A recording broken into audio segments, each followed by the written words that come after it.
మీలో చాలామంది విశ్వాసులు, అందరూ కాదనుకోండి, చాలామంది విశ్వాసులు. అయితే విశ్వాసులు అయిన తర్వాత మనకి ఒక భయం ఏర్పడచ్చు. ఎప్పుడైనా ఏమి ఏర్పడచ్చు అంటే భయం, నేను పాపం చేశాను, పడిపోయాను, ఇప్పుడు ఏం చేయాలి? నేను విశ్వాసిని, మారు మనసు పొందాను, నేను దేవుని బిడ్డనే, నేను పాపం చేసి పడిపోయాను. పాపం అంటే వ్యభిచారం అక్కర్లా, ఏదైనా సరే దేవుడి నుంచి దూరం అయి పడిపోయాను. ఇప్పుడు నేనేం చేయాలి? మళ్ళీ నేను పశ్చాత్తాపడి మళ్ళీ మారు మనసు పొంది మళ్ళీ రక్షణ అనుభూతిలోకి రావాలా? ఇది ఒక విపరీతమైన పని. ఇంకోటి, ఏమి లేదురా, అలాగే వెళ్ళిపోవచ్చు. ఇది రెండోది. ఈ రెండు విపరీతమైనటువంటి బోధలు ఉన్నాయి. ఒకడు అంటాడు, నువ్వు పడిపోతే ఇంకా మొత్తం పోయిందంటాడు. ఇంకోటి అంటాడు, పడిపోతే అసలు ఏం అవ్వలేదంటాడు. ఈ రెండు అబద్ధాలే. ఒకడేమో చాలా నిష్ఠతో బతకాలి, చాలా జాగ్రత్తగా ఉండాలి, నువ్వు పోతే కనుక పోయినట్లే అని ధర్మశాస్త్రపరంగా మాట్లాడేవాళ్ళు కొంతమంది ఉంటారు. కొంతమంది ఏమంటారంటే, ఈ మధ్యకాలంలో ఎక్కువ వస్తున్నటువంటి బోధ, దీన్ని ఇంగ్లీష్లో హైపర్ గ్రేస్ అంటారు. దాన్ని తెలుగులో చెప్పాలంటే కృపను నీ ఇష్టం వచ్చినట్లు వాడుకోవటం.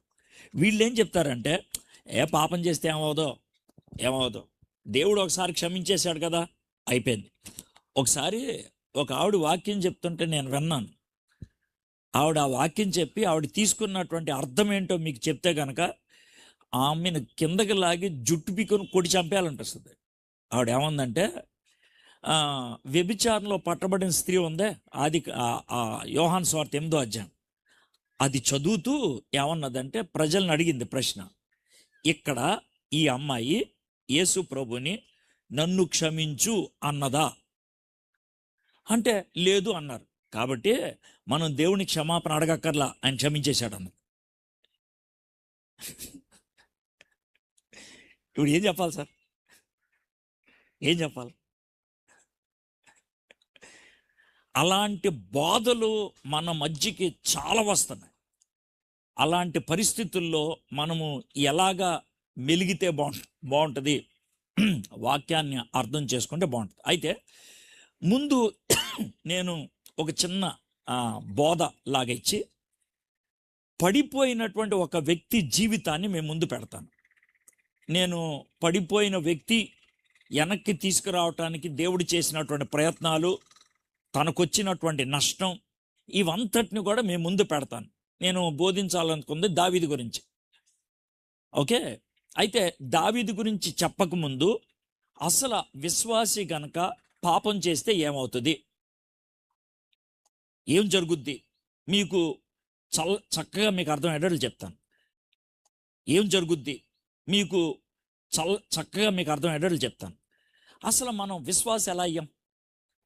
మనము దేవుని బిడ్డని ఎలా అయ్యాం?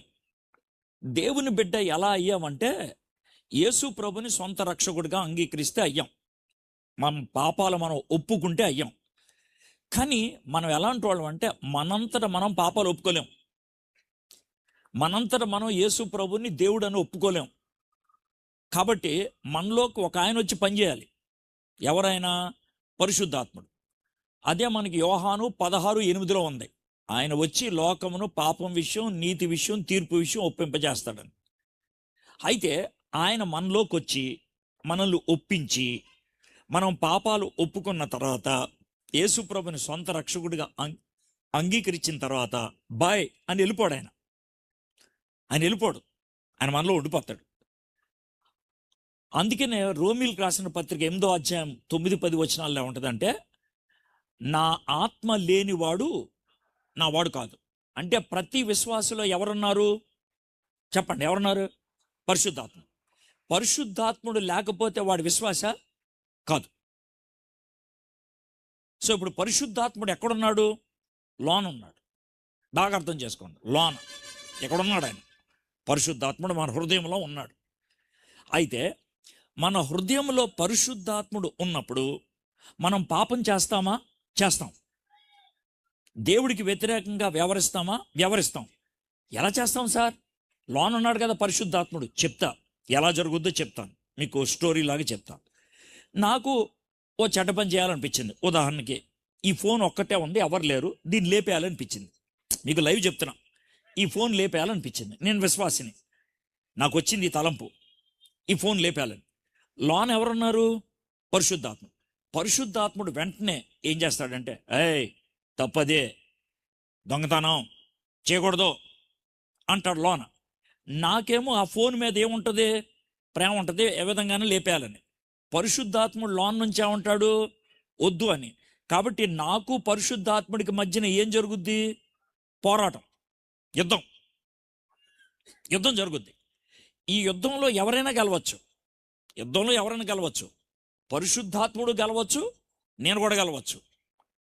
పరిశుద్ధాత్ముడు ఎలా గెలుస్తాడనంటే, ఆ రోజు పొద్దున్న నువ్వు బైబిల్ చదివావు అనుకో, ఆ రోజు పొద్దున్న నువ్వు ప్రార్థన చేసుకున్న వ్యక్తివి అనుకో, ఆ రోజు పొద్దున్నే బైబిల్ చదివావు కాబట్టి అంటే అన్నం తిన్న వ్యక్తితో సమానం. ఆ రోజే ప్రార్థన చేసుకున్నావు కాబట్టి ఆ రోజు బూస్ట్ తాగావని అర్థం. బూస్ట్ తాగినోడు అన్నం తిన్నవాడు ఎలా ఉంటాడు? బలంగా ఉంటాడు. కాబట్టి పరిశుద్ధాత్ముడు బలంగా ఉండి ఏం చేస్తాడంటే ఈ శోధన్ని తొక్కిపడేస్తాడు. అయితే 2-3 రోజుల నుంచి బైబిల్ చదవట్లా, 2-3 రోజుల నుంచి ప్రార్థన చేయట్లా. అప్పుడు ఈ తలంపు వచ్చింది. పరిశుద్ధాత్ముడు ఎలా ఉంటాడు? బలహీనంగా ఉంటాడు. ఎవడు గట్టిగా ఉంటాడు? నా కోరిక గట్టుకుంటే పరిశుద్ధాత్ముని కాదనేసి నేను చేయాలనుకున్న పని చేస్తాను. దాన్నే పాపం అంటారు. సార్ ఇప్పుడు మరి నేను అలా తప్పు చేసినప్పుడు పరిశుద్ధాత్ముడు వెళ్ళిపోతాడా? వెళ్ళడం. ఆయన లోన కూర్చుంటాడు. లోన కూర్చొని ఏం చేస్తాడు? ఆయన ఏడుస్తూ ఉంటాడు. ఏం చేస్తాడు ఆయన? అందుకనే మనకి ఎఫెసీయులకు రాసిన పత్రిక 4:30 పరిశుద్ధాత్ముని దుఃఖపరచొద్దు. ఏమన్నాడు? దుఃఖపరచడం అంటే ఏడుస్తుంది. ఏడిపించొద్దు ఆయన్ని. పరిశుద్ధాత్మని ఏడిపించొద్దు. పరిశుద్ధాత్మని ఎలా ఏడిపిస్తాం? ఆయన వద్దు అన్న పని మనం చేస్తే ఆయన ఏడుస్తాడు. మనకి నష్టం కలిగించే పని మనం చేస్తుంటే ఆయన ఏడుస్తాడు. ఇది పాపం అంటే. సో మనం తప్పు చేసినప్పుడు, విశ్వాసి పాపం చేస్తే మనలో ఎవరు ఏడుస్తూ ఉంటాడు? పరిశుద్ధాత్మ లోన ఏడుస్తూ ఉంటే విశ్వాసి జీవితం ఎలా ఉంటుంది? చెప్పంటావా? బ్రదర్ బాగున్నారా? ఎలా ఉన్నారు? చర్చిగా వస్తున్నారా? రైట్. బైబిలే చదువుకున్నారు కదా. ఇది బయట అంతా బాగానే ఉంటుంది, కానీ లోన మాత్రం కొలికేస్తున్నట్లు ఉంటుంది, లోన మాత్రం దువ్వేస్తున్నట్లు ఉంటుంది. మనం వాళ్ళు వెళ్ళిపోగానే కూర్చొని ఎలా ఉంటాం? మళ్ళీ ఎవడన్నా బ్రదర్ బాగున్నారా అని అంటాం. ఆడు వెళ్ళిపోగానే మళ్ళీ సైలెంట్ అయిపోతాం. ఎందుకంటే లోన ఉన్నటువంటి ఈ పరిశుద్ధాత్ముడు దుఃఖంతో ఉన్నప్పుడు బయటికి నవ్వుతూ కనబడచ్చు, బయటికి సరదాగా కనబడచ్చు, కానీ లోన మాత్రం బాధ ఉంటుంది. ఈ బాధ ఎప్పుడు దాకా ఉంటుంది? తప్పు తెలుసుకునేదాకా, పశ్చాత్తాపడేదాకా, తిరిగి వెనక్కొచ్చేదాకా. ఒకవేళ నేను అవిశ్వాసిని అనుకో, ఈ బాధే ఉండదు. విశ్వాసి అయితే ఈ బాధ ఉంటుంది. తప్పు చేస్తే బాధపడేది ఎవరో తెలుసా? విశ్వాసి. ఓ పండితుడు ఉన్నాడంటే విశ్వాసిని చేపతో పోల్చాడు. దేంతో? చేప ఎక్కడ ఉంటుంది? నీళ్ళల్లో. చేప నీళ్ళల్లోంచి బయట తీస్తే ఏం చేస్తుంది? అది కొట్టుకుంటూ ఉంటుంది. ఎందుకని? నీళ్లు కోసం. అది నీళ్ళల్లో కేసేటంత వరకు కూడా కొట్టుకుంటూనే ఉంటుంది. దేవుడు మనల్ని నూతన బిడ్డలుగా చేసినప్పుడు మనల్ని ఎందులో పెట్టాడు తెలుసా? పరిశుద్ధాత్మలో. బాప్తిస్మం ఇచ్చాడుగా. కాబట్టి పరిశుద్ధాత్మని దుఃఖపరిస్తే నీళ్ళల్లోంచి బయటకు వచ్చిన చేప కొట్టుకున్నట్లు కొట్టుకుంటా ఉంటా. ఎప్పుడు మళ్ళీ అని అంటామంటే మళ్ళీ పరిశుద్ధాత్మలో పూర్తిగా ఆనందించినట్టుగా. అప్పుడు దాకా ఉండదు. సో ఇది ఒక తలనొప్పి. ఎవరికి? విశ్వాసులకి. ఎవరికే? విశ్వాసులకి. ఇదేంటిది? ఈ తలనొప్పి నీకుందా? ఇప్పుడు మీకు చిన్న డౌట్ వస్తుంది. ఉంది అంటే ఏమంటాడు ఆయన? లేదు అంటే ఏమంటాడు? లేదు అంటే కనుక అసలు నాకు ఎక్క లేకపోతే కనుక విశ్వాసి కాదంటాడేమో, ఉంది అంటే కనుక పడిపోయావంటాడేమో అనేసి మీరు చాలా సైలెంట్గా ఉన్నారే. విశ్వాసులకి ఇలాంటి తలనొప్పులు ఉంటాయి. మీకు మాట చెప్తున్నా, విశ్వాసిగా నాకెప్పుడు ఎలాంటి తలనొప్పి రాలేదు అని అంటే నువ్వు విశ్వాసివి కాదు. ప్రతి విశ్వాసికి ఉండేది పోరాటం.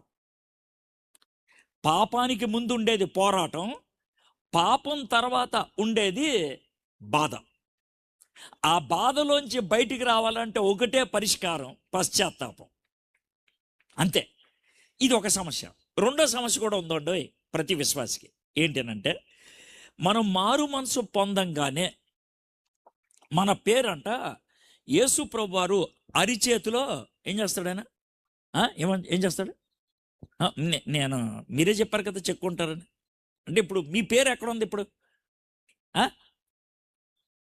మీరు కొంచెం అనుమానంగా చెప్తున్నారు. ఎందుకు చెప్తున్నారు తెలుసా? ఉందో లేదో, లేకుండా చెప్తే ఇంత తలనొప్పి అని మీరు ఆలోచిస్తున్నారు. మీరు చెప్పాలి, ఉందా లేదా మీ పేరు? ఇప్పటికీ గట్టి చెప్పట్లేదు. నాకు చాలా బాగా అనిపిస్తుంది మీ గురించి. ఎందుకు తెలుసా? ఈ రోజైనా నిజం మాట్లాడుతున్నారు మీరు. ఎందుకనంటే మీలో కొంతమందికి గ్యారంటీ లేదు. మీలో కొంతమంది గ్యారంటీ లేదు. అయితే విశ్వాసులతో నేను మాట్లాడుతున్నా. ఇప్పుడు సాయంత్రం మనం మామూలుగా మాట్లాడతాం, మా అందరికీ సువార్తలాగా. ఇప్పుడైతే విశ్వాసి అయితే నీ పేరు ఎవరి చేతిలో చెక్కున్నాడు? యేసయ్య. ఇప్పుడు నేను విశ్వాసిని, యేసయ్య చేతిలో నా పేరు ఉంది. నేను పాపం చేసి యేసయ్య వైపు కాకుండా తలకాయ అటు తిప్పుకొని ఉన్నా. ఈయన యేసయ్య, నేను విశ్వాసిని. పాపం చేసినప్పుడు ఎలా ఉన్నా అర్థమైందా? ఈయన చూస్తాడు, నా పేరు కనబడుతుంది, బాబు అని పిలుస్తాడు, నేను తిరగను. నన్ను బాబు అని పిలుస్తాడు, నేను తిరగను. బాబు అని పిలుస్తాడు, నేను తిరగను. అప్పుడు ఆయనకేం కలుగుద్ది? యేసయ్యకి బాధ కలుగుద్ది. ఇప్పుడు నాలో ఉండి ఏడుస్తుంది ఎవరు? తండ్రి పక్కన కూర్చొని ఏడుస్తుంది ఎవరు? ఇద్దరు ఏడుస్తుంటే నువ్వు ఎలా బాగుంటావా? పాపం చేసి నువ్వు ఎలా బాగుంటావు? ఉండలేవు. ఇప్పుడు తండ్రి పక్కన కూర్చున్నటువంటి యేసయ్య అయినా, మనలో ఉన్నటువంటి పరిశుద్ధాత్ముడైనా పాపం చేసిన తర్వాత, మనం తప్పు చేసిన తర్వాత వాళ్ళు ఒకే ఒక పనిలో ఉంటారు. ఏంటి ఆ పని? ఈయన్ని వెనక్కి తీసుకురావాలి, దీన్ని వెనక్కి తీసుకురావాలి. జాగ్రత్త వినండి. వెనక్కి తీసుకురావడానికి ఆయన చేసే పనులు ఎలా ఉంటాయి అంటే, ముందు నీలోనే పశ్చాత్తాపం కలిగేటట్లు చేస్తారు. కొంతమందికి అలా కలిగింది అనుకోండి, సంతోషం. కొంతమందికి అలా కలగదు. అలా కలగనప్పుడు ఏం చేస్తారంటే, నాలాంటి వాడు ప్రసంగమో, లేదో ఎవరో ఒకళ్ళ మెసేజ్, ఏదో వాట్సాప్లో మెసేజో, లేకపోతే క్యాలెండర్లో ఒక వచనమో, దాంతో ఏదో ఒక దాంతో మనతో మాడతాడు. కొంతమంది అలాగ సెటరేట్ అవుతారు, కొంతమంది అలా సెటరేట్ అవుతారు. మూడోది, కొంతమంది దగ్గరికి మనిషిని పంపించి తిట్టిస్తాడు. ఇప్పుడు దావీదు దగ్గరికి ఎవరిని పంపించాడు? తిట్టడానికి వెళ్ళాడు కదా. అప్పుడు బుద్ధి వస్తుంది కొంతమందికి అప్పుడు కూడా బుద్ధి రాదు. అప్పుడు దేవుడు ఏం చేస్తాడు తెలుసా? ఓ దెబ్బ కొడతాడు. ఏం కొడతాడు? ఎవరో ఏం కొడతాడు? ఎవరిని? ఈ మాట మీ నోటితో మీరు చెప్పాలి. నన్ను దేవుడు దెబ్బ కొడతాడు. ఎందుకు దెబ్బ కొడతాడు? సరిచేయడానికి, ఖర్చు తీర్చుకోవడానికి కాదు. ఈ దెబ్బ ఒకటి ఇలా కొట్టినప్పుడు పని అవ్వలేదనుకో, దెబ్బ స్థాయి పెరిగిపోద్ది. ఎంత స్థాయి దాకా పెరుగుద్దంటే, ఒక ఆయనకి బైబిల్లో ఒక ఆయనకి బుద్ధి రావడానికి ఏం చేశారంటే, కత్తి ఒకటి తీసుకొని, కత్తి ఇక్కడ పెట్టి ఈ గుడ్డు బయట లాగేశారు. గుడ్డు మీకు అర్థమంతా? ఈ గుడ్డు బయట లాగేశారు. ఎక్కడో కూడా కత్తి పెట్టి ఇలా లాగితే గుడ్డు బయటకు వచ్చింది. 2 గుడ్లు వచ్చినాయి. కళ్ళు లేవు వాడికి, ఇక్కడ కళ్ళు లేవు. అర్థమైందా? కాళ్ళకేమో గొలుసులు కట్టేశారు. చేతిలో పప్పు రుబ్బు పెట్టారు. ఏం పెట్టారు? పప్పు రుబ్బరా అన్నారు. ఎవరో తెలుసా ఆయన మీకు? అది పరిస్థితి. అంత స్థాయికి వెళ్తే అప్పుడు వచ్చింది బుద్ధి మనవాడికి. ఎవరికి? సంశయానికి. అప్పుడు అర్థమైందా? ఇది కొంతమందికి ఇలా దెబ్బ కొట్టినా కూడా ఎనరు. వాళ్ళకి నెక్స్ట్ స్థాయికి వెళ్ళిపోతాడు దేవుడు. ఏం చేస్తాడు తెలుసా? ఇప్పుడు మనకి తెలుగు సినిమాలు, లేకపోతే ఇదివరకు చూసి ఉండుంటారు, లేకపోతే కొంతమంది ఇప్పటికీ చూస్తూ ఉండుంటారు కదా. మీరు ఆలోచించండి. నేను హీరోని. నేను ఎవరిని? హీరోని. నా దగ్గర డాక్యుమెంట్లు ఉన్నాయి, మొత్తం డాక్యుమెంట్లు. విలను నా నెత్తి మీద గన్ను పెట్టి దీని మీద సంతకం పెట్టరా అంటాడు. నేను పెడతానా సంతకం? పెట్టను, అస్సలు పెట్టను. నువ్వు చంపుకో, ఈ డాక్యుమెంట్ మీద నేను సంతకం పెట్టను. ఈ డాక్యుమెంట్ ఎవరి పేరున ఉంటుంది? నా తల్లి పేరునో, లేకపోతే నా భార్య పేరునో, లేకపోతే నా పిల్లల పేరునో ఉంటుంది. సంతకం పెడితే వీడికి వెళ్ళిపోద్ది అనమాట. నేను పెట్టను. నేను చచ్చిపోయిన పర్లో వాళ్ళు అనుభవించాలనుకుంటాను. త్యాగం. అర్థమైందా? అయితే విలన్ ఎప్పుడు కూడా హీరోకి గన్ను పెట్టడు. ఏం చేస్తాడు తెలుసా? హీరోయిన్ని తీసుకొచ్చి గన్ను పెడతాడు, లేకపోతే కొడుకుని తీసుకొచ్చి గన్ను పెడతాడు. ఇప్పుడు నేనేం చేస్తాను కదా? దేవుడు కూడా అలాగే చేస్తాడు. మనకి ఇష్టమైన వాళ్ళని ఎవరినో ఒకళ్ళు లేపేస్తాడు. ఏం చేస్తాడు చెప్పాలి, మీరు చెప్పాలి. ఏం చేస్తాడు? లేపేటువంటి ఏంటి? ఎవరో దేవుడే. మీకు అర్థమైందా?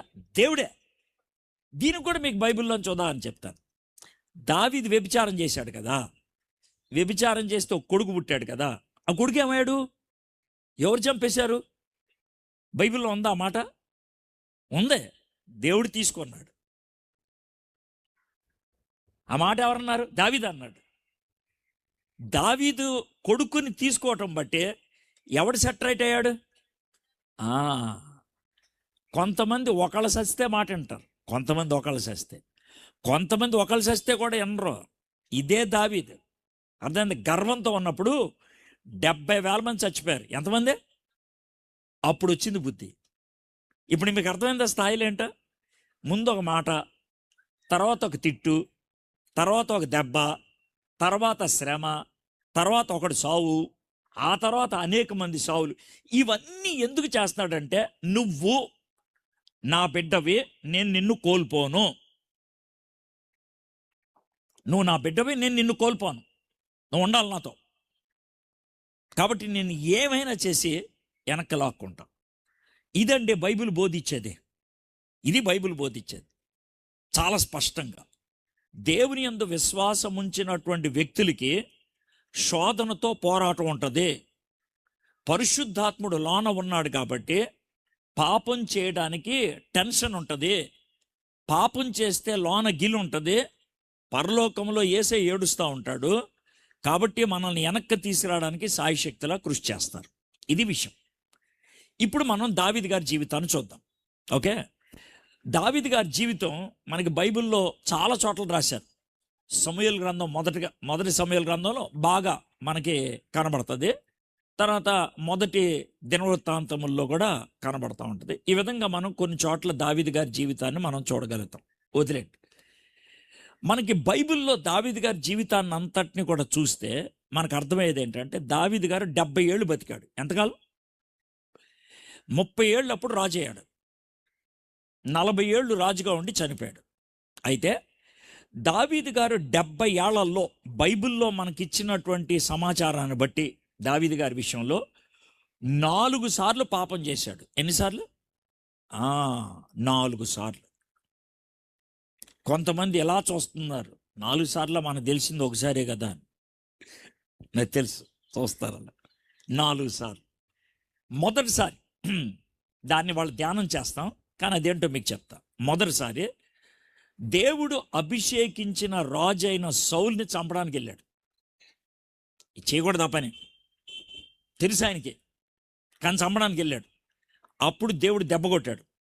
దెబ్బ కొడితే బుద్ధి వచ్చింది, సెట్ రైట్ అయ్యాడు. ఇది మొదటిది. రెండోది, ఆయన ఏం తప్పు చేశాడంటే, తన స్వలాభం కోసం, తన పేరు కోసం దేవుడి యొక్క పనిని అడ్డు పెట్టుకున్నాడు. ఎలాగా? మందసాన్ని తీసుకొచ్చేయాలో అనుకున్నాడు. మంచిదే, కానీ మందసాన్ని తీసుకురావడానికంటే ఒక పద్ధతి ఉంది. కహాతీలు అనేవాళ్ళు భుజం మీద మోసుకొని రావాలి. ఈయన కహాతీలను పక్కకు పెట్టేసి ఒక ఎద్దుల బండి తయారు చేయించి మందసం దాని మీద ఎక్కిస్తే, ఆ మందసం పడిపోతుంటే ఎవడో చెయ్యి అడ్డు పెడితే ఆడు చచ్చిపోయాడు. అప్పుడు బుద్ధి వచ్చింది. ఇది రెండోది. మూడోది మీ అందరికీ తెలిసిందే, బెత్షెబాతో చేసిన పాపం. ఆయన చేసిన మెయిన్ పాపం ఏంటనంటే, వ్యభిచారం మెయిన్ పాపం కాదు. మెయిన్ పాపం ఏంటనంటే, యుద్ధానికి వెళ్ళాల్సింది వెళ్ళలా, బయట యుద్ధం చేయలేదు, అందుకే లోన యుద్ధం స్టార్ట్ అయింది. ఈ అమ్మాయితో వ్యభిచారించాలి దాన్ని. వ్యభిచారం చేసిన దాన్ని కవరం చేయడానికి వాళ్ళ భర్తను చంపేశాడు. తన మీద నేరం రాకుండా ఉండటానికి ఆ అమ్మాయిని పెళ్లి చేసేసుకున్నాడు. ఇది ఆయన చేసినటువంటి తప్పులన్నీ. ఇది మూడోది. ఈ మూడోది దేవుడు సరిచేయడానికి వాళ్ళ కొడుకుని చంపేశాడు. అప్పుడు సరే అయింది. ఇది మూడోది. నాలుగోది, దావీదు బాగా రాజుగా స్థిరపడిపోయిన తర్వాత లెక్కలు అడిగాడు. మన దగ్గర ఎన్ని సైనికులు ఉన్నారు, ఎంతమంది సైనికులు ఉన్నారు, ఎంతమంది గాడిదల మీద తిరిగే వాళ్ళు ఉన్నారు, ఈట్లు ఇసిరే వాళ్ళు ఉన్నారు అని మొత్తం లెక్కలు అడిగాడు. ఆడన్నాడు, ఎందుకు సార్ ఇవన్నీ అంటే, అవన్నీ ఉంటే మనకి యుద్ధ శక్తి ఏంటో అర్థం అవుద్దంటే, మనం గెలిచిందంతా దేవుని శక్తితో కదా, అవి ఎందుకు సార్ అంటే, తీసుకురారా అంటాడు. సమాచారం తీసుకొస్తారు. తీసుకొస్తే అవి చూస్తూ ఉన్నప్పుడు తెగులు వచ్చి 70,000 మంది చచ్చిపోయారు. ఎంతమంది? అప్పుడు వచ్చింది బుద్ధి. 4 సార్లు పాపం. మొదటిసారి ఎవడు చచ్చిపోలా, రెండోసారి ఒకడు చచ్చిపోయాడు, మూడోసారి దావీదు ఒకడిని చంపాడు, దేవుడు ఒకడిని చంపాడు, ఇద్దరు చచ్చిపోయారు. నాలుగోసారి 70,000 మంది చస్తే కానీ బుద్ధి రాలేదు. ఇది దావీదు జీవితంలో 4 సన్నివేశాలు. ఇవన్నీ నేను చెప్పదలుచుకోవట్లా, మీకు ఊరినే చెప్తూ ఉన్నాను.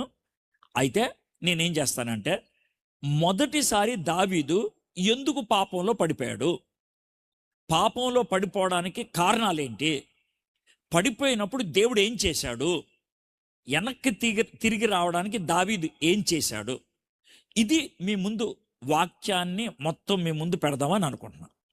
ఇది నేను చేయదలుచుకున్న పని. ఓకే, మీరు బైబిల్ ఏం తీయక్కర్లా, కొద్దిసేపు ఉండండి, కొద్దిసేపు ఉన్నాక తీద్దరు. ఎందుకనంటే నేను మొదటి సమూయేలు గ్రంథం 16వ అధ్యాయం నుంచి 30వ అధ్యాయం దాకా 15 అధ్యాయాలు, 15 అధ్యాయాలు ఇప్పుడు ప్రసంగం చేస్తాను నేను. 15 అధ్యాయాలు కాబట్టి మీరు ఏ పేజీలు తిప్పుకుంటూ వెళ్తే కుదరదు కదా, అందుకే కథలాగా చెప్పుకుంటూ వెళ్ళిపోతాను, వినండి. నేను కథ కూడా ఎలా చెప్తానంటే సన్నివేశాల్లాగా చూపిస్తా, చిన్న చిన్న సన్నివేశాల్లాగా. ఓకే, అందరికీ అర్థమయ్యేటట్లు. మొదటిది, దావీదు గారికి 10 ఏళ్ళు. ఎంత వయసు? 10 సంవత్సరాలు. దావీదు గారు గొర్రెలు కాసుకుంటూ ఉన్నాడు. గొర్రెలు ఉన్నాయి, కొన్ని కాసుకుంటున్నాడు. ఈలోగా ఒక అడవి మృగం వచ్చింది, సింహం. 10 ఏళ్ల కుర్రోడు సింహం వస్తే ఏం చేస్తాడు? పారిపోతాడు, గట్టిగా అరుస్తాడు, ఇది కదా. కానీ దావీదు అలా ఏం చేయలేదు. అలా వెళ్ళి సింహాన్ని చీల్చావతలు పడేశాడు. ఇంకోసారి ఇంకో జంతువు వచ్చింది, దాన్ని కూడా చంపేశాడు. ఇది వదిలే, దేవుని శక్తితో చేశాడు, బాగానే ఉంది, వదిలే. కానీ నేను చెప్పదలుచుకుంది ఏంటి చెప్తాను. ఎందుకనంటే ప్రతి సన్నివేశంలో ఇక్కడ మీలో లేకపోతే ఇక్కడ ఉన్నటువంటి సేవకుల్లో మీకున్నటువంటి ఒక బాధను ఎత్తి చూపిస్తాను. మీకున్న బాధను బయటికి చెప్పుకోరు, కానీ మీకున్న బాధను చెప్తాను. అది అవును సార్ అని మీరు అంటాం. మొదటిది, ఈ 10 ఏళ్ళప్పుడు చిన్నపిల్లలు ఎవరైనా ఉన్నారనుకోండి, చిన్నపిల్లలు అన్నం తిన్నాక నీట్గా ప్లేట్ కడిగేసి ఆ ప్లేట్లు పెట్టే ప్లేస్లో పెట్టేశారనుకోండి, అమ్మ ఏం చేస్తుంది చెప్పండి? అప్పుడు మెచ్చుకుంటుంది, అవునా కదా? మెచ్చుకుంటుంది కదా. ఒకవేళ మెచ్చుకోకపోతే ఏమవుద్ది చెప్పండి? మళ్ళీ పెట్టడు, ఓకే, ఇంకేం జరుగుద్ది చెప్పండి? బాగుంది, మీరు కొంచెం చాలా మంచిగా ఆలోచించారు. కొంచెం 10 ఏళ్ల కుర్రోళ్ళలాగా ఆలోచించి చెప్పండి. ఆడు ప్లేటు మంచిగా కడిగి పెడితే గుడ్, సబాష్, సూపర్ అని అనకపోతే ఆడి నెక్స్ట్ ఏం చేస్తాడు చెప్పండి? 4 ప్లేట్లు తీసుకెళ్ళి మట్టిలో పడేస్తాడు, అవునా కదా? ఎందుకు అనంటే చిన్నపిల్లలు ఏం కోరుకుంటారు?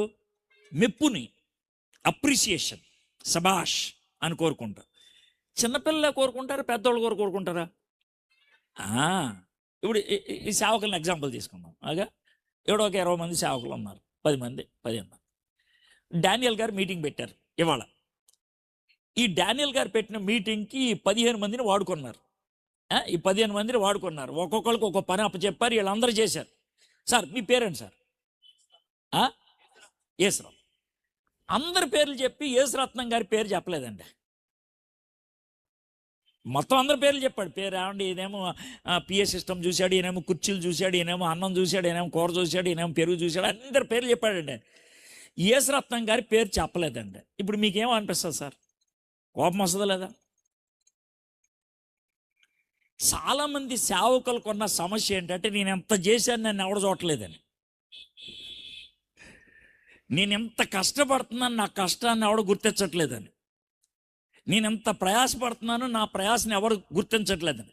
చాలామంది ఏమనుకుంటారంటే, నీకేముంది, ఆ గదిలో కూర్చుంటావు, బైబిల్ తీసుకుంటావు, చదువుకుంటావు, వస్తావు, వాక్యం చెప్తే నీకేం బాధ అని అంటారు. బాధ అడిగేం తెలుసు. ఏం సార్ బాగా నవ్వుతున్నారు మీరు. అడిగే తెలుసు బాధ. అడిగి ఎలా చెప్తే అర్థమవుతుంది ఈ బాధ, ఎలా చెప్తే అర్థమవుతుంది. అది మనకుండేటువంటి సమస్య. నా బాధని ఎవడు గుర్తించట్లా, నన్ను ఎవడు కూడా అభినందించట్లా, సబాష్ అంటల్లా. దావీదు కూడా 10 ఏళ్ళప్పుడు ఆయన ఎవరు సబాష్ అనలేదు, ఆయన అలాగే ఉన్నాడు. సరే, రెండో సన్నివేశం. దావీదు గారి వయసు 16 ఏళ్ళు. ఎంత? 16 ఏళ్ళు అప్పుడు గొర్రెలు కాసుకుంటా ఉన్నాడు. గొర్రెలు కాసుకుంటా ఉంటే వాడు వచ్చాడు. అరే దావీదా అని పిలిచాడు. ఏంట్రా, మీ నాన్న రమ్మన్నాడు రా. ఏమైందిరా, ఏమన్నా గొడవ? గొడవ ఏం లేదురా, ఎవరో గడ్డ వేసుకొని వచ్చాడు ఒక ఆయన, సామేలు అంట. వచ్చి ఏమన్నాడు? ఏం లేదురా, మీ నా అన్న వాళ్ళందరూ పిలిచాడు రా బయటికి, ఒక్కొక్కరిని నెత్తి మీద చేయి పెట్టి ఏదో ప్రార్థనలు చేస్తున్నాడు రా, సడన్గా నేను రమ్మని చెప్పారు, అందుకే వచ్చాను రా అని అంటే, అవునా సర్లే, అరే నా గొర్రెలు చూడరా అని దావీదు వెళ్ళాడు ఇంటికి. అది అక్కడ ఇల్లు, దావీదు ఎక్కడ ఉన్నాడు. ఇంటి దగ్గరికి రాకముందే సామేలు, ఎవరు మన పెద్ద ఆయన సామేలు గారు వచ్చేసి, సీసా ఒకటి ఉంది, సీసాతో నెత్తి మీద నూనె పోసి ఏదో ప్రార్థనలు చేసి గట్టిగా ప్రార్థనలు చేశాడు. మనోడు సైలెంట్గా వింటా ఉన్నాడు. ఎవరు? దావీదు. ప్రార్థన అయిపోయిన తర్వాత సార్ అన్నాడు. సార్ ఏంటి సార్ ఈ ప్రార్థన ఏంటి సార్? నేనేంటి ఇశ్రాయేలుకి రాజు ఏంటి? అవునయా, నువ్వే రాజే. ఎవరు చెప్పారు సార్ నేను రాజని? దేవుడు చెప్పాడు. అవునా, దేవుడు దావీదు కాబోయే రాజు అని నీకు చెప్పాడా? అలా చెప్పలేదు. మరి నేను ఎందుకని అలా అనుకున్నావు? నువ్వు నేనని ఎందుకు అనుకున్నావు? దేవుడు నీకు ఏం చెప్పాడు అసలు? నా పేరు చెప్పాడా? అయ్యా నువ్వు చెప్పినట్లయితే నీ పేరైతే చెప్పలేదయ్యా, నీ పేరు చెప్పలేదు నాకు. మరి ఏం చెప్పాడు? మీ నాన్నగారి పేరు చెప్పాడు, యెష్షయి పేరు చెప్పాడు. చెప్పి యెష్షయి కొడుకుల్లో ఒక కొడుకుని నేను రాజుగా అభిషేకిస్తాను, నువ్వు పో అని అన్నాడు. నేను వచ్చాను. మరి యెష్షయి కొడుకుల్లో ఒక కొడుకు అంటే నేనే అని ఎందుకు అనుకున్నాను? నేనే ఎందుకు అనుకుంటున్నాను అంటే, సామేలు ఏమంటాడంటే, బాబు దావీదు ప్లీజ్ రా, కూల్ డౌన్. ఏంటి సార్ ఏంటి? అరే నా మీద నీకు నమ్మకం లేదు. ఉంది సార్, మీ మీద నమ్మకం ఉంది అని నేను చెప్పిన మాట వినొచ్చు సార్. నేను చెప్పిన మాట వెంట నేనని మీరు ఎలా అనుకున్నారో ఒకసారి నాకు చెప్తే బాగుంటుంది. దావీదు అది అంత బాగోదయా చెప్పడానికి? ఏంటి బాగోంది ఏంటి అంటే, జరిగిన విషయం అంత బాగలేదు. ఏంటి జరిగిన విషయం నాకు తెలియాలి. మరి నువ్వు బాధపడకూడదు. నేను బాధపడలే, చెప్పు. ఏం లేదయా, మీ నాన్నగారి దగ్గరికి వచ్చి మీ నాన్నగారిని ఏమన్నానంటే, ఏమండే మీ కొడుకులందరినీ ఇక్కడ పెట్టండి, దేవుడు మీ కొడుకుల్లో ఒక కొడుకుని రాజు చేస్తాడంట అని అన్నాను. మీ నాన్నగారి కొడుకులందరినీ పెట్టాడు. నేను ఒక్కొక్కడి మీద చెయ్యేసి, ప్రభా ఈడా అంటే అన్నాడు దేవుడు. ఈడా అంటే కాదు. ఇలాగ మొత్తం కొడుకులందరి మీద చేతులు వేసాను, ఎవరిని కాదన్నాడు దేవుడు. నాకు టెన్షన్ వచ్చేసింది. ఎందుకంటే దేవుడేమో ఖచ్చితంగా ఈడిల్లు అని చెప్పాడు, ఈడు కొడుకులందరూ ఈడా అని చెప్తున్నాడు.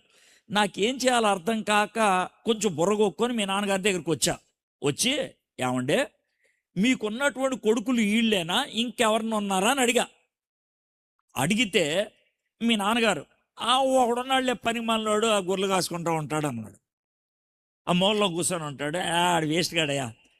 ఇప్పుడు మీరు ఆలోచించండి, మీరే దావీదు అనుకోండి,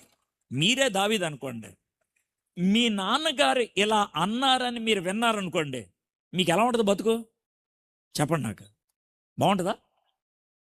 చచ్చిపోవాలనిపిస్తుంది. కన్న తండ్రి, కన్న తల్లి నన్ను గుర్తించట్లేదు, నేను ఒక కొడుకుని, నేను ఒక కూతురు నన్ను గుర్తించట్లేదు అనంటే బతకబుద్ధి అవుద్దా? దావీదు అలాంటి పరిస్థితిలో వచ్చాడు పైకి. ఈ ఉదాహరణ మీకు ఎందుకు ఇచ్చాను తెలుసా? ఇక్కడ కూర్చున్న వాళ్ళల్లో కొంతమంది ఎలాంటి అనుభవం గుండా వెళ్ళిన వాళ్ళు. ఏంటి అనుభవం? మీ అమ్మో మీ నాన్నో, బయటోళ్ళు కాదు, బయటోళ్ళు మనల్ని ఎన్ని బూతులు తిట్టినా మళ్ళీ రివర్స్ తిట్టేసి వదిలేస్తాం. కానీ ఇంట్లో వాళ్ళు తిడితే రివర్స్ చేయడానికి కూడా ఉండదు మనకి. ఇంట్లో వాళ్ళు తిట్టే తిట్లు ఎలా ఉంటాయో చెప్తాను నేను. కోపంలో మీ అమ్మో, కోపంలో మీ నాన్నో అనే ఒక డైలాగ్ చెప్తున్నా. నువ్వు చెడ పుట్టావే మా ఇంట్లో, నువ్వు పుట్టినప్పుడే పోయినట్లే పోయింది అదే. రే నువ్వు దరిద్రుడు రా, ఈ ఇంట్లోకి ఎలా దాపరించావో తెలియదురా. ఈ డైలాగులు ఎప్పుడైనా అన్నారు ఇంట్లో? సార్ ఈ డైలాగులు మాకు నార్మల్ అంటే కనుక మీరు మనుషులు కదా.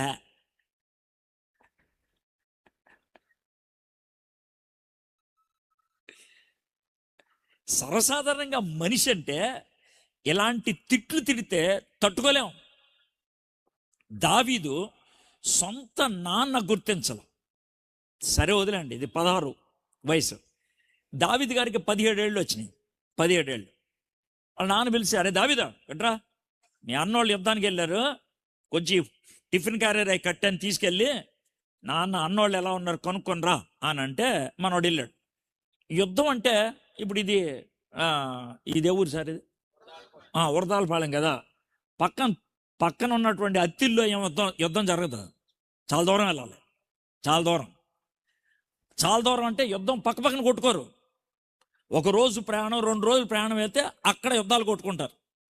మనోడు అంత దూరం నడుచుకుంటూ వెళ్ళాడు, 17 ఏళ్ళ కుర్రోడు, టిఫిన్ క్యారియర్లు అన్నీ పట్టుకొని వెళ్ళింది యుద్ధ భూమికి. యుద్ధ భూమిలో ఈడు మన పార్టీ అపోజిషన్ పార్టీ ఎవడు చూడడం, ఎవడెవడనైనా వేసేయచ్చు, చాలా డేంజర్. మనోడు వెళ్ళాడు, అవన్నీ సామాన్లు పట్టుకొని వెళ్ళాడు. వెళ్ళిన తర్వాత వాళ్ళ అన్నోళ్ళు చూసి ఏమనుకోవాలా, ఎలా అనాలా? అరే ఇంత ఎండలో వచ్చేవారు నువ్వు, ఇంత దూరం వచ్చేవారా నువ్వు, ఇలా కదా అనాల్సిందే. వాళ్ళు అట్లా అనలేదు. వాళ్ళు ఏమన్నారు తెలుసా? పనికి మానలోడా, ఆ గొర్రెల్ని ఎవరికి అప్పచెప్పారా? ఎందుకు వచ్చావురా నువ్వు అని భయంకరంగా తిట్టి పంపించారు. ఇది 3వ సన్నివేశం. దీన్ని కూడా మీలో కొంతమంది అనుభవించుని ఉంటారు. ఎలా చెప్పంటారా? కొంతమంది ఇళ్లల్లో ఉండే పరిస్థితి, పాస్టర్లు మీకు తెలుసుద్ది ఏంటనంటే, ఈయన మా పెద్దన్నయ్య, నేను చిన్నోడిని, మా ఇద్దరి మధ్యన తగు ఉంటుంది. మీ ఇద్దరం ఒక తల్లిదండ్రికి పుట్టిన వాళ్ళమే, మీ ఇద్దరం కొట్టుకుంటాం. మా ఇద్దరి మధ్యన తగాదా తీర్చడానికి ఎవడో బయట నుంచి రావాలి. మీకు అర్థమవుతుందండి? మన ఇళ్లలో పరిస్థితులు అది. తోబుట్టువుల మధ్యన సంబంధం ఉండదు, తోబుట్టువుల మధ్యన సరి అయినటువంటి ప్రేమ ఉండదు, ఎప్పుడు కొట్లాట్లే ఇళ్లలో. బయట వాళ్ళతో బాగుంటాం మనం, ఇంట్లో వాళ్ళతో బాగుం. దావీదు సొంత అన్నల చేత చీకొట్టించుకున్నాడు. చిన్నప్పుడు అభినందించలే ఎవరో, నాన్న నా కొడుకు కాదు అనేసాడు ఆల్మోస్ట్. అన్నోళ్ళు తమ్ముడిని చెడ్డగా తిట్టాడు. తర్వాత మీకు తెలుసు దావీదు గారు ఆయన చంపేశాడు. ఎవరిని? బాగా తెలిసింది, గొలియాతుని చంపేశాడు. గొలియాతుని చంపేసిన తర్వాత రోడ్డు మీద నుంచి బాజా భజంత్రీలన్నీ వెళ్తున్నాయి, దాడ 3 మార్క్ డాన్స్ వెళ్తా ఉంటే సౌలు గారు ఏంటే డాన్స్ వేస్తున్నారు అని కిటికీ తీసి చూస్తూ ఉన్నాడు. జనాలంతా అరుచుకుంటే వెళ్తున్నారు. సౌలు గారు 1000 మందిని చంపిన సోవర్ అనుకున్నాడు. ఆ తర్వాత దావీదు గారు 10,000 చంపారనగానే మనోడు ఒక్కసారి నీరు గారిపోయాడు. అరే వీడు 1000, నేను 10,000, ఏంది పరిస్థితి అనేసి ఇప్పుడు సౌలు గారికి దావీదు మీద ఏమొచ్చింది? కుళ్ళు, పగ, కచ్చి, ఏమన్నా చెప్పుకో. అట్లన్నిటికంటే ముఖ్యంగా ఏమొచ్చింది తెలుసా? భయం. ఎందుకు భయం? ఈడు రాజు అయితే, ఎవరు? దావీదు, నా కొడుకు ఏమవుతాడు కాబట్టి నా కొడుకు రాజు అవ్వాలంటే ఒకటి జరగాలి. ఏం జరగాలి? దావీదుని చంపేయాలి. గుర్తుపెట్టుకోండి, 17వ ఏట నుంచి 30వ ఏట దాకా 13 ఏళ్ళు సౌలు ఒకే పనిలో ఉన్నాడు. ఏంటా పని? దావీదుని చంపేయటం. దావీదు కూడా ఒకే పనిలో ఉన్నాడు. ఏంటా పని? సౌలు తప్పించుకొని తిరగడం. 13 ఏళ్ళు. ఇదండి దావీదు జీవితం. ఇది దావీదు జీవితం. అయితే దావీదు గారుని సౌలు వెంటాడుతున్నప్పుడు 2 సన్నివేశాలు చూపిస్తాను. దావీదు యొక్క గొప్పతనం ఏంటో మనకు అర్థం అవుద్ది, మీకు అర్థం అవడానికి. దావీదు గారి వయసు 24 ఏళ్ళు. ఎంత? 17వ ఏట నుంచి 24వ ఏట 7 సంవత్సరాలు తరిమాడు. ఎవరు? సౌలు. 7 సంవత్సరాల తర్వాత సన్నివేశం చెప్తున్నాను. సమూయేలు గ్రంథం 24వ అధ్యాయం, మొదటి సమూయేలు. ఓకే, మొదటి వచనం చదువుతున్నాను. సౌలు ఫిలిస్తీయులు తరుముట మాని తిరిగి రాగా దావీదు ఎన్గెది అరణ్యమందున్నాడని అతనికి వర్తమానం వచ్చెను. ఎవరికి? సౌలుకి. అప్పుడు సౌలు ఇశ్రాయేలీయుల అందరిలో నుండి 3,000 మందిని ఏర్పరచుకొని వచ్చి కొండమేకులకు వాసములగు శిలాపర్వతముల మీద దావీదును అతని జనులను వెదుకుటకై బయలుదేరి. ఎంతమందిని వేసుకొచ్చాడంట? 3,000 మందిని. సౌలు ఎందుకోసం? దావీదును చంపడానికి. ఇప్పుడు చూడండి, ఆయన రోజులు ప్రయాణం చేస్తూ వస్తాడు. రాజుగారు కదా, ఆయన ఒక గుర్రం మీద కానీ ఒక గాడిద మీద కానీ పైన చిన్న కవర్ వేసి ఆయన కూర్చోబెడతారు, ఎండ తగలకుండా. ఆయన దాని మీద కూర్చొని వస్తూ ఉంటాడు. చుట్టూ 3,000 మంది నడుచుకుంటూ వస్తూ ఉంటారు. వాళ్ళ దగ్గర అన్నీ ఉంటాయి, బాణాలు గేణాలు అన్నీ ఉంటాయి అన్నమాట. అయితే రాజుగారు ఎవరు? సౌలు గారికి కొంచెం కడుపు తిప్పింది. ఏం తిప్పింది? కడుపు తిప్పితే ఎక్కడికి వెళ్ళాలి మనం? టాయిలెట్కి వెళ్ళాలి. సౌలు గారు అడిగారు, అయ్యా నాకు కొంచెం టాయిలెట్ వస్తుంది అని అడిగారు. నేను ఇదేం కలిపి చెప్పట్లా, మీరు తర్వాత చదివితే అదే వస్తుంది, 3వ వచనంలో జరిగేది అదే. నాకు టాయిలెట్ వస్తుంది అంటాడు. అంటే సౌలు గారితో ఏమంటారంటే, సార్ ఇదిగో ఇక్కడ చిన్న గుహ ఉంది, మీరు దాంట్లోకి వెళ్ళిపోండి, నీడగా ఉంటుంది, మీరు పని ముగించుకొని రండి, మేము బయట ఉంటాం, మేము అన్ని చుట్టూ చూసుకుంటే ఎవడు రాకుండా అని అంటే సౌలు గారు లోనికి వెళ్ళిపోయాడు. ఎక్కడ? గుహలోకి. గుహ అంటే పైనంతా ఇలా ఉంటుంది, రాయితో చల్లగా ఉంటుంది. లోనికి వెళ్ళాడు. లోనికి వెళ్ళి మనోడు పని మొదలు పెట్టాడు. టాయిలెట్కి వెళ్తున్నాడు ఆయన, అదే చేసే పని. అయితే ఆయనకి తెలియని విషయం ఏంటి తెలుసా? ఈ గుహలో వెనక ఉంటుందే, వెనకాల దావీదు గారు ఆయనకు ఉన్నటువంటి జనం అంతా ఉన్నారు. అది తెలియట్లా, కూర్చొని ఉన్నాడు. అయితే దావీదు గారు చూశాడు ఎవరిని? టాయిలెట్కి వెళ్తున్నా సౌలును చూశాడు. దావీదు గారితో ఉన్న జనం ఉంటారు కదా, వాళ్ళు కూడా చూశాను. చూసి, నేను చదవట్లేదు, మీరు తర్వాత ఒకసారి చదవండి, మీ కథంతా చెప్పిన తర్వాత చదివితే ఇంకా బాగా అర్థమవుతుంది. దావీదు గారు పక్కనున్న ఒక ఆయన అంటాడంటే, దావీదు, దేవుడు నీకు వాగ్దానం ఇచ్చాడు తెలుసా అంటాడు. ఏంటనంటే, నీ శత్రువులను నీకు అప్పగిస్తానని. చూడు, నీ శత్రువు దేవుడు అప్పగించాడు, వెళ్ళి వేసే అంటాడు. అంటే దావీదు ఏమంటాడు తెలుసా? రే నర్మయ్, ఆయన దేవుడి చేత అభిషేక్తుడు రా, నేను ఎందుకు వేస్తాను అని. జాగ్రత్త చూడండి, మనోడు దావీదు నడుచుకుంటా సౌలు దగ్గరికి వెళ్ళిపోయాడు. సౌలు చాలా సీరియస్గా టాయిలెట్లకు వెళ్తున్నాడేమో, మనోడికి ఏం తెలియట్లేదు అసలు. అర్థమైందా? అయితే ఇప్పుడు ఈ ఆడవాళ్ళు పెళ్లి టైంలో పైన ఏం వేసుకుంటారు? ముసుగు కాదు, పెళ్లిలో అన్నప్పుడు వెయిల్. అదా, గుర్తుపెట్టుకోండి, వెయిలు అన్ని బట్టలు వేసుకున్నాక పైన ఉండేది కదా వెయిలు. అదే విధంగా రాజుగారు ఇక్కడ నుంచి ఒకటి వేసుకుంటారు, దాన్ని రోబ్ అంటారు. రాజుగారు వేసుకుంటారు. రాజుగారికి రోబ్ ఉంది, దాన్ని ఇలా పెట్టుకొని కూర్చొని ఉన్నాడు. ఇది పరిస్థితి. మీకు మొత్తం వివరిస్తున్నాను, మీకు అర్థం అవ్వాలని. దావీదు సౌలు గారి దగ్గరికి వెళ్ళాడు. ఈయన సౌలు గారు, ఇక్కడ దావీదు. సౌలు గారికి ఏం తెలియట్లా. అయితే ఆ టైంలో ఇలా చూసి ఏడుస్తాడు. ఎవరు? దావీదు. ఎందుకు ఏడిచాడు సార్ అని అనొచ్చేమో, చెప్తాను ఎందుకు ఏడిచాడు. ఆ తర్వాత ఇలా వంగి ఈ సౌలు గారికి వెనక్కి ఏలాడుతున్నదే దాన్ని, ఈ చిన్న మొక్క కత్తిరించేశాడు. తన దగ్గర ఉన్న ఖడ్గంతో కత్తిరించి ఆ చిన్న మొక్క తీసుకొని ఏడ్చుకుంటూ బయటికి వెళ్ళాడు. ఎందుకు ఏడ్చాడంటే, జాగ్రత్త వినండి. ఇప్పుడు మీకు పెళ్ళి అవుతుందంటే, మీరు వెయిలు వేసుకున్నారు. మీకు వెయిలు మీకేమిస్తుంది? వెయిలు వేసుకుంటే అమ్మాయికి ఏమొస్తుంది? అందం వస్తుంది. మీరు మాడట్లేదు, మీరు అసలు మామూలుగా మాడండి. మామూలుగా మాడిస్తే నేను ఏమన్నా, ఎగస్ట్రాలు మాడితేనే నాకు కోపం వస్తుంది. అదేందా? వెయిలు వేసుకుంటే ఏమొస్తుంది? అందం వస్తుంది. అదేందా? సో ఆ వెయిలు వేసుకున్నప్పుడు నడక వేరుగా ఉంటుంది, అవును కదా? అయితే ఎవడైనా నాలాంటి దరిద్రుడు వచ్చి ఆ వెయిలు మూల కత్తిరించాడు అనుకో, ఎలా ఉంటుంది కదా? రాజుగారు వేసుకునే రోబ్ అలాంటిది, దాన్ని మూల కత్తిరించినందుకు ఏడ్చాడు. కత్తిరించినందుకు. ఎవరు? దావీదు. అయితే ఈ గుహలోంచి పక్క నుంచి బయటకు వచ్చాడు. వచ్చి రాజా అని అరిచాడు. మనోడు గబగబా కడుక్కొని లేచిపోయాడు. ఎవరు? సౌలు. కరెక్ట్గా చెప్తున్నాయి. లేచిపోయాయి. హే దావీదు అంటే, అయ్యా నేనే అని ఇది చూపించాడు. హే ఏడిదే? అయ్యా రాజా, నేనే కత్తిరించా, కానీ నాకు చాలా బాధగా ఉంది. కానీ రాజా, నీకు మాట చెప్పమంటావా? నీ వెనకాల కూర్చొని నీకున్నటువంటి ఆ బట్ట కత్తిరించడం సులభమా, లేకపోతే నీ పేక్కోసేయడం సులభమా?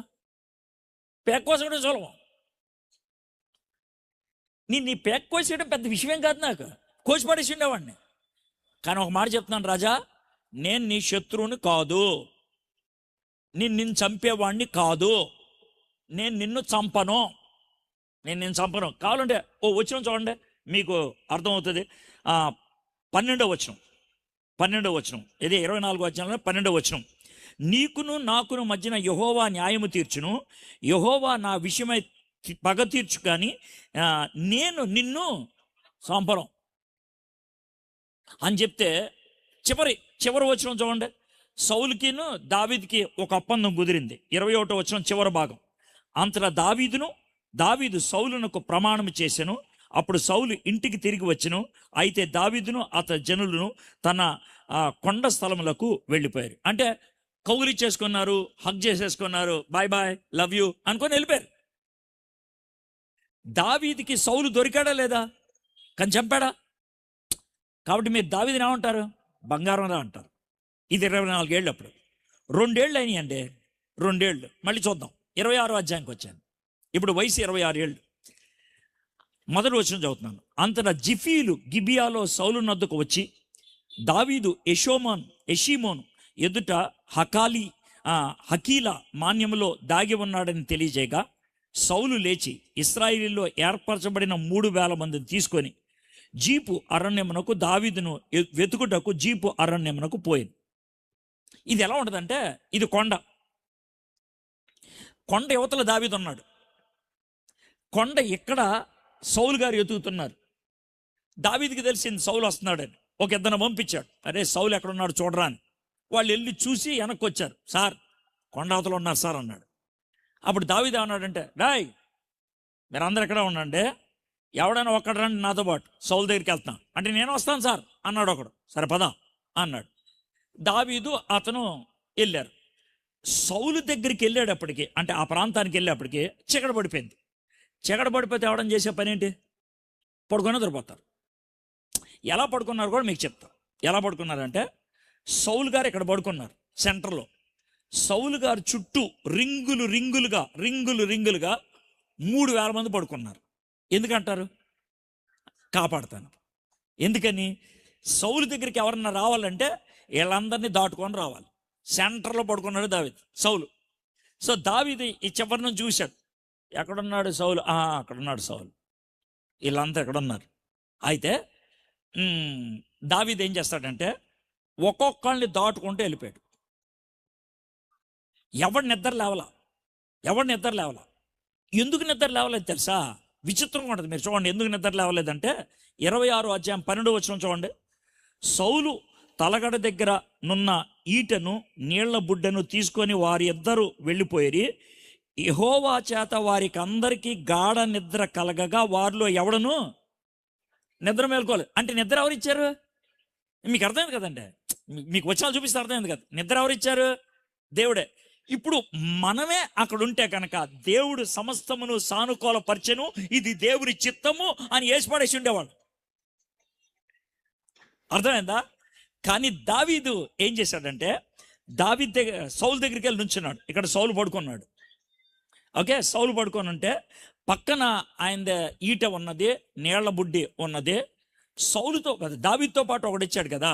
వాడేమన్నాడంటే, దావీదు ఏంట్రా నెమ్మది మాట్లాడు, ఆయన లేస్తాడు. లెగర్లేయా, దేవుడు నిద్రపుచ్చేసాడు, నీకు అసలు సుడి తిరిగిందిలే. మరే ఓ మాట చెప్పంటావా ఏంటనంటే, నీకు ఎలాగో వాడిని చంపడానికి ఇష్టం లేదు. ఇష్టం లేదు, నువ్వు అను నేను వేస్తానన్నాడు. అన్నాడు. నరువై అని చెప్పి ఒంగోని ఆ ఈటు ఉంటుందే, ఆ ఈటిని పక్కన నీళ్లు బుడ్డి ఉంటుందే, ఆ నీళ్లు బుడ్డిని తీసుకొని మళ్ళీ దాటుకుంటూ వెళ్ళిపోయాడు దావీదు. వెళ్ళిపోయి బయటకు వచ్చేసిన తర్వాత సౌలో రాజా అని అరిచాడు. అందరూ ఉడుక్కుపడి లేచాడు. గాజక్ నేనే